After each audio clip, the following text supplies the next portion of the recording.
Toujours dans le cas des mini-formations que je vous offre gratuitement sur cette chaîne YouTube, aujourd'hui je vais vous parler un peu de l'aspect commercial du business de la négoce. Parce que ce que je vois sur le terrain, et notamment beaucoup de novices qui se lancent dans ces secteurs-là, c'est qu'ils ont du mal à asseoir leur crédibilité vis-à-vis des clients, tout simplement parce qu'ils s'y prennent mal et ça se ressent dans leur manière de faire les choses. Donc, si vous voulez améliorer le contact client quand vous prospectez, cette vidéo est faite pour vous.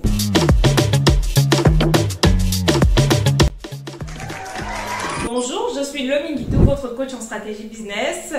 Vous êtes sur la Diasponaise, la chaîne des entrepreneurs africains. Autant pour vous qui êtes sur le continent que pour nous qui sommes dans la diaspora.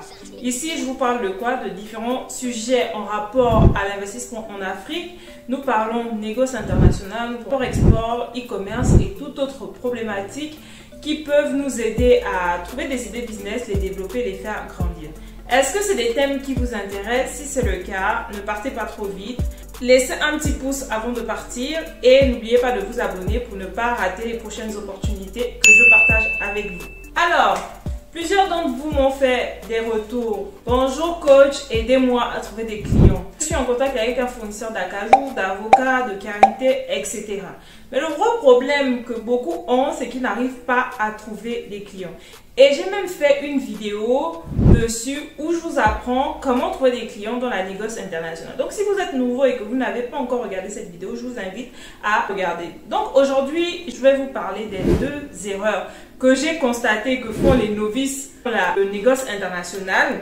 Et puis, je vais vous donner quelques conseils, les bonnes pratiques que vous devez appliquer juste après cette vidéo pour pouvoir prospecter convenablement les clients internationaux et surtout les mettre en confiance lors de vos premiers contacts. Mais avant, je tiens à vous informer que la Diasponaise a un catalogue qui réunit différents fournisseurs de matières premières en Afrique. Donc, si vous êtes intéressé par les hydrocarbures, par l'agroalimentaire, si vous êtes intéressé par les minerais, n'hésitez pas simplement à aller dans le lien en commentaire pour télécharger notre catalogue. Et si un produit vous intéresse en particulier ou vous connaîtriez des entreprises qui recherchent ces produits-là, n'hésitez pas à nous contacter. Petite annonce, je suis à la recherche d'un fournisseur d'avocats de variété As, origine Kenya ou Afrique du Sud. Si c'est le cas, n'hésitez pas à me contacter via le lien que je vais mettre en description. Et si vous êtes vous-même fournisseur, n'hésitez surtout pas à me contacter, ce serait l'idéal. Je fais cette vidéo vraiment pour que vous ne puissiez plus venir à chaque fois me poser les mêmes questions en inbox. Parce que ce que je remarque, c'est que beaucoup d'entre vous, surtout vous qui êtes en Afrique, vous vous lancez déjà dans l'informel et vous essayez de bricoler par-ci par-là, de rafistoler, mais ça ne marche pas comme ça. Sachez que lorsque vous êtes dans la négoce, vous êtes un professionnel. Vous prospectez des professionnels. Et les personnes qui ont de l'argent sont exigeantes. C'est ce que je vous dis souvent dans mes vidéos. Donc, pour que ces personnes-là vous fassent confiance ou qu'elles prennent le temps de vous écouter, il faut d'abord soigner votre image et soigner votre approche. Alors, les deux erreurs que vous faites. Première erreur, vous prospectez de manière éparpillée. Vous êtes sur les réseaux sociaux à balancer un post par-ci par-là. En fait, vous ne ciblez pas votre clientèle. Et malheureusement, si vous ne ciblez pas ou que vos actions ne sont pas coordonnées, ça va être compliqué pour vous de trouver des clients sérieux. Donc oui, arrêtez de prospecter de manière éparpillée. Faites un profil du type de clientèle que vous voulez cibler et intéressez-vous à cette clientèle-là. Si c'est par exemple les industriels chinois, les industriels indiens, il faut que vous fassiez un profil client.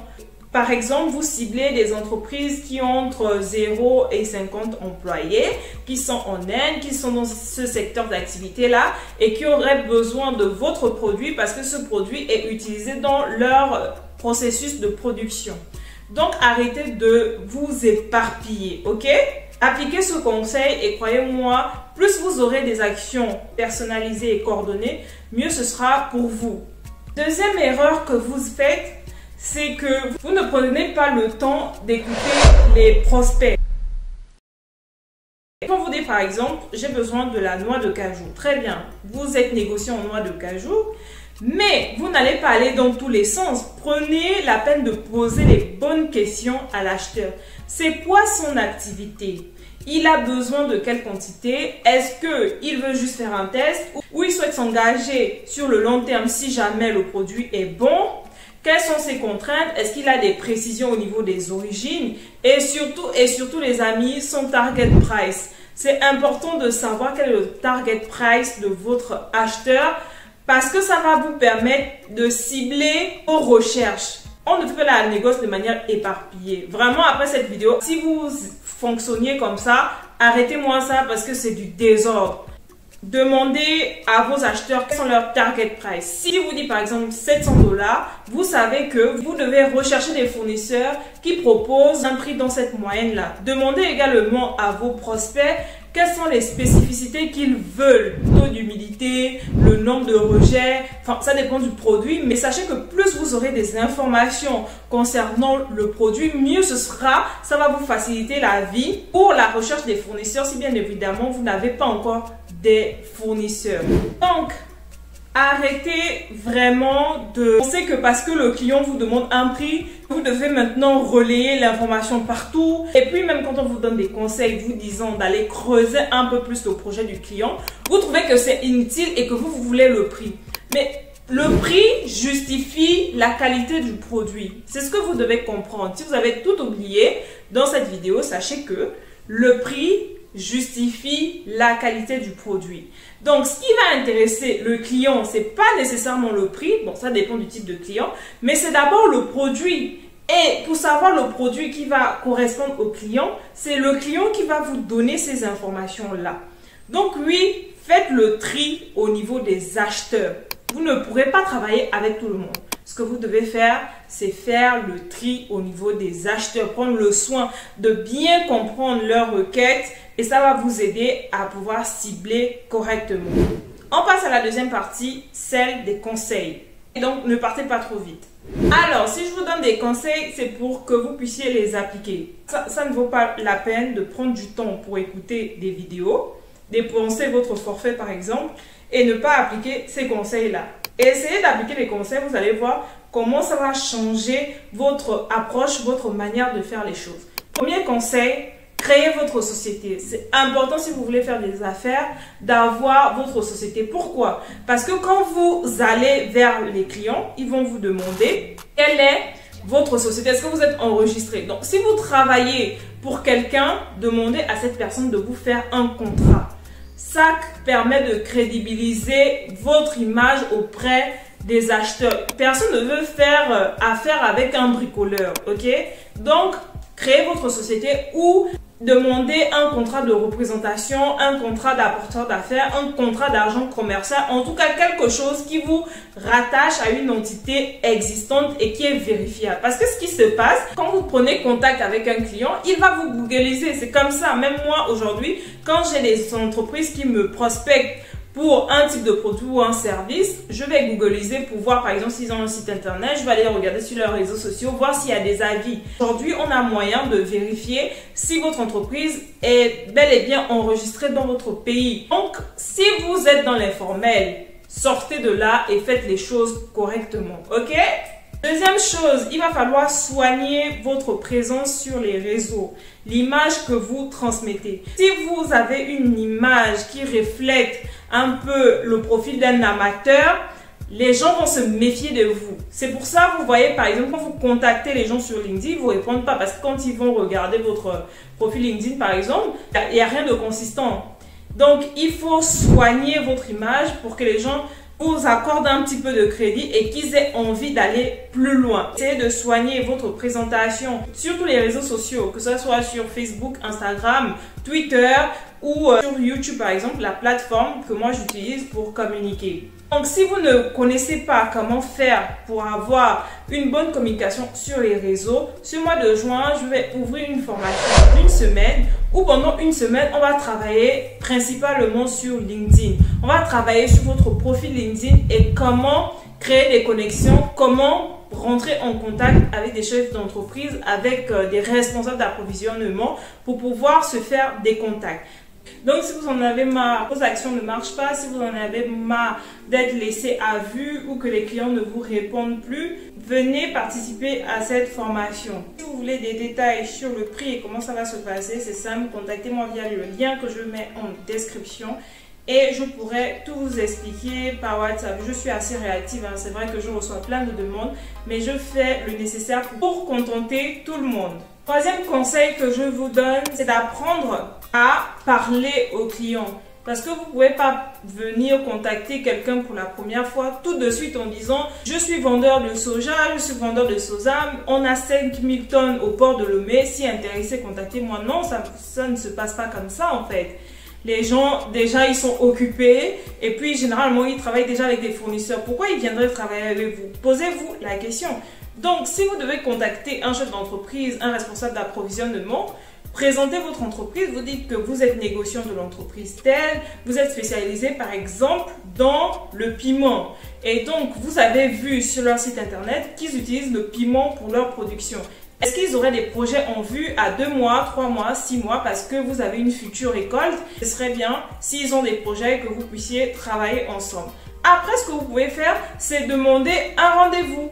Est-ce que vous seriez intéressé à discuter de vos futurs projets au cours d'un rendez-vous? Ou peut-être seriez-vous intéressé à recevoir les références de nos clients que nous fournissons déjà? Ou alors, vous pouvez faire une proposition, celle de fournir les échantillons. En tout cas, ne venez pas agressivement dire que oui, un bateau en mer de 50 000 tonnes, si intéressé, contactez-nous. Ça ne les intéresse pas.